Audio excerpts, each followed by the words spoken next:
দেখো এটা হচ্ছে টাইপ 3 এর একটা এমসিকিউ। এখানে হচ্ছে বলা হয়েছে যে নিচের তথ্যের ভিত্তিতে 1 ও 2 নং প্রশ্নের উত্তর দাও। তো এখানে একটা চিত্র দেওয়া আছে, এবিসি একটা ত্রিভুজ দেওয়া আছে, সেখান থেকে তোমাদের হচ্ছে 1 আর 2 নং প্রশ্নের উত্তর দিতে বলছে। দেখো একে বলা হয়েছে কি যে ত্রিভুজ এবিসি এর এবি ইকাল টু এসি হলে, তার মানে এই এবি ইকাল টু এসি হলে নিচের কোনটি সঠিক। অপশন কতে আছে যে এবিসি ইকাল টু হচ্ছে এসিবি, তার মানে হচ্ছে বি কোণ ইকাল টু সি কোণ বোঝানোর চেষ্টা করছে।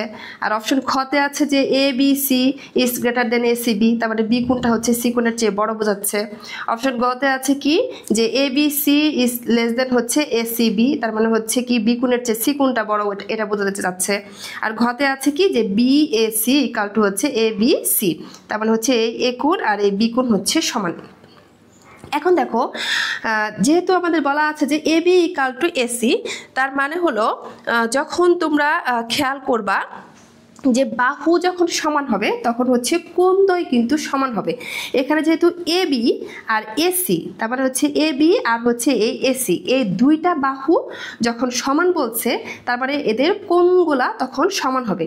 তাহলে কি হবে, এই এ বি সি আর এই এসিবি এই দুই কোণ দুইটা সমান হবে। তাহলে আমাদের অ্যান্সার হবে ক, এবিসি ইকাল টু এসিবি। এরপর যেটা আছে যে এই যে ত্রিভুজটা দেওয়া আছে, ত্রিভুজ এবিসি এর এ কোণ বি কোণ আর সি কোণ, মানে এ কোণ প্লাস বি কোণ প্লাস সি কোণ ইকাল টু কত। এটা তো খুবই ইজি, তোমরা জানো যে ত্রিভুজের 3 কোণের সমষ্টি 180 ডিগ্রি, তাহলে এটার অ্যান্সার হচ্ছে 180 ডিগ্রি।